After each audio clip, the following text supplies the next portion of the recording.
अस्सलाम वालेकुम जी, अस्सलाम वालेकुम। क्या हाल-चाल है जी आप सबके? मैं खैरियत से, अल्लाह पाक आप सबको भी अपने हिफ्ज़-ओ-अमान में रखे जी, आमीन।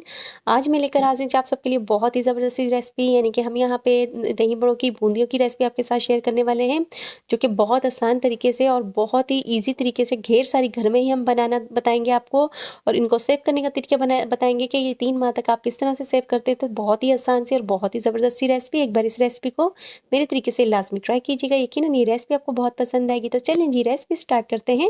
जिसके लिए 1 किलो बेसन लिया है, 1 टेबलस्पून यहाँ पे मैंने नमक शामिल किया और हाफ टेबलस्पून यहाँ पे अजवाइन शामिल की है, 1/4 टीस्पून यहाँ पे हमने मीठा सोडा शामिल किया है और थोड़ा-सा फूड कलर शामिल किया है कलर के लिए, यानी कि सेम टू सेम बाज़ार जैसी बनाने के लिए।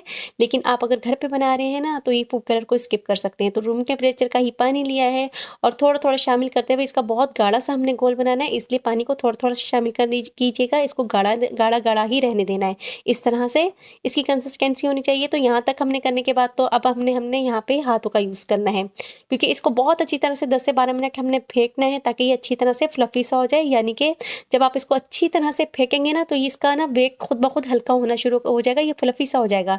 तो 10 से 12 मिनट इस तरह से हमने इसको बहुत अच्छी तरह से फेंक लिया है। तो जी बेसन हमारा तैयार है। साथ ही दूसरी तरफ हमने कढ़ाई को चढ़ा दिया था चूल्हे पर, जिसमें ऑयल शामिल किया है और बहुत अच्छी तरह फुल फ्लेम पे, हाई फ्लेम पे हमने बहुत अच्छी तरह उसको गर्म कर लेना है। अच्छा खासा फ्लेम आपका हाई होना चाहिए। तो इसको रेस्ट नहीं देना, डायरेक्टली हमने यहाँ पे पहले से ही कढ़ाई चढ़ाई हुई थी, उसमें फुल ऑयल शामिल किया हुआ है। और यहाँ ये छेना देखिए जी, आम शॉप पे मिल जाता है, जहाँ से हम आराम से कोई सा भी बर्तन खरीदते हैं ना, वहाँ पे इजीली ये अवेलेबल होता है। इस छेने को यूज़ करते हुए हमने इसको बनाना है। यहाँ हमने हमने जो मिक्सर बना के रखा था ना, इसमें से इस तरह से हाथ को गीला करते हुए उठाएँगे, हस्बे ज़रूरत, यानी कि जितनी बड़ी आपकी कढ़ाई है उस हिसाब से यहाँ पे हम रखेंगे।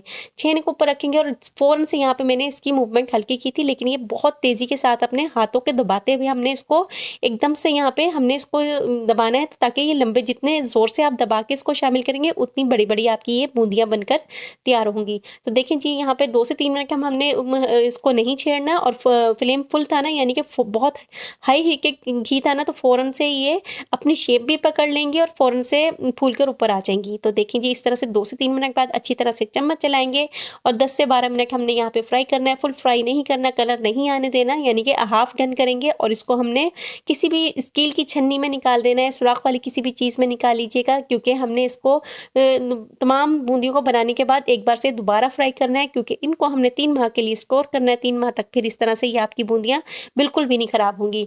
छन्नी में नुकसान निकालने का मकसद ये है कि ये है ना, इनको हवा लगती रहेगी, ये मॉइस्चर नहीं छोड़ेंगी, इनमें नमी नहीं आएगी। अगर आपने बंद बर्तन में निकाला ना, तो इनमें नमी आ जाएगी। नहीं, अगर आपके पास छन्नी नहीं है, तो आप इसको परात में निकाल लीजिएगा। तो इस तरह से ये देखें, दोबारा से आपको बनाकर दिखाते हैं। जितना ऑयल हीट होगा ना, उतनी अच्छी ये बन के बूंदियाँ आपकी तैयार होंगी।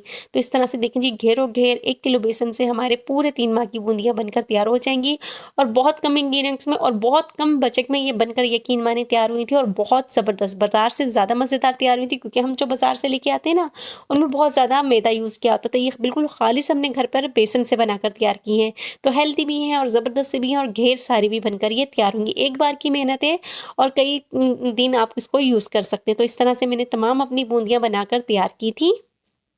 यहाँ तक देखने के बाद अगर आपको मेरी वीडियोस अच्छी लग रही हैं, तो प्लीज़ लाइक कीजिए, शेयर कीजिए, सब्सक्राइब कीजिए, ताकि मैं मज़ीद इस तरह की वीडियोस आपके लिए बनाती रहूँ। बहुत आसान तरीके से बनती हैं और बहुत ही लाजवाब सी बनती हैं। और देखिए, इस तरह से मैंने 5 से 6 बैच में अपनी बूंदियाँ तमाम बनाकर तैयार कर ली थी, क्योंकि हमने अब इनको दोबारा से फ्राई करना है। कलर देख लीजिए, इस तरह से होना चाहिए, बहुत ज़्यादा इनको डार्क नहीं अभी करना। अब यहाँ पे हमने तमाम देखें जी, 1 किलो से इसकी क्वांटिटी देखें जी, माशाल्लाह से बूंदियाँ की बनके कितनी ज़्यादा तैयार हुई थी। और ये माशाल्लाह 3 महीने आराम से आपकी चलेंगी। और अब देखिए, ये क्रिस्पी है, बट अंदर से हल्का-सा मॉइस्चर अभी मौजूद है इनके। तो अब हमने इनको दोबारा से फ्राई करना है। देखिए, एकदम से दबा के निकालेंगे ना, इनका साइज़ इस तरह से बेहतर बनेगा, लंबा-लंबा बनेगा।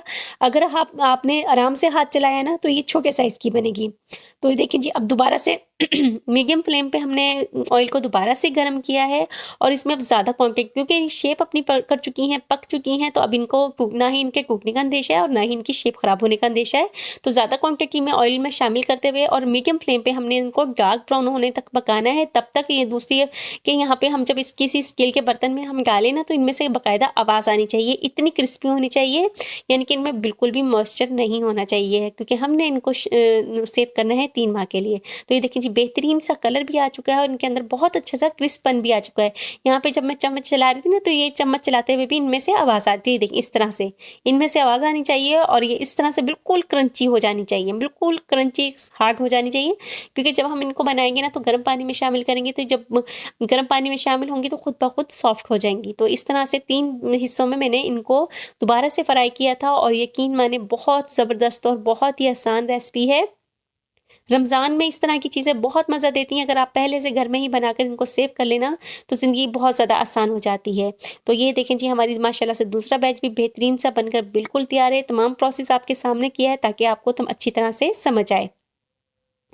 यहाँ तक देखने के बाद वीडियोज़ आपको अगर मेरी वीडियोज़ अच्छी लग रही हैं तो प्लीज़ लाइक कीजिए, शेयर कीजिए, सब्सक्राइब कीजिए, ताकि मैं मज़ीद इस तरह की वीडियोज़ बनाती रहूँ। और ये देखिए जी, इस तरह से खुले बर्तन में हम शामिल कर देंगे तमाम प्रोसेस करने के बाद, ताकि बिल्कुल अच्छी तरह से अंदर तक ठंडी हो जाए। कम से कम 5 से 6 घंटे के लिए इनको छोड़ दिएगा, ताकि बहुत अच्छी तरह से ठंडी हो चुकी हों। और ये इनका क्रंच चेक करेंगे, बहुत अच्छा क्रंच इनका बना था।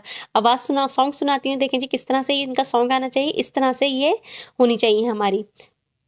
अब यहाँ पे अच्छी तरह से ठंडा करने के बाद इनको एयर टाइट जार में इनको सेव कर लीजिए, या फिर एयर टाइट पॉलीथीन बैग में शामिल करके इनको सेव कर लीजिए। ये 3 माह तक कभी भी आपकी ख़राब नहीं होंगी, बिल्कुल भी इनमें मॉइस्चर नहीं आएगा, ना ही इनका टेस्ट ख़राब होगा। तो यहाँ ये बहुत ईज़ी रेसिपी और बहुत ही मज़ेदार सी रेसिपी। एक बार इस रेसिपी को मेरी तरीके से लाज़मी ट्राई कीजिएगा, यकीनन ये रेसिपी आपको बहुत पसंद आएगी। इसके साथ ही मुझे इजाज़त दीजिए। अल्लाह हाफ़िज़।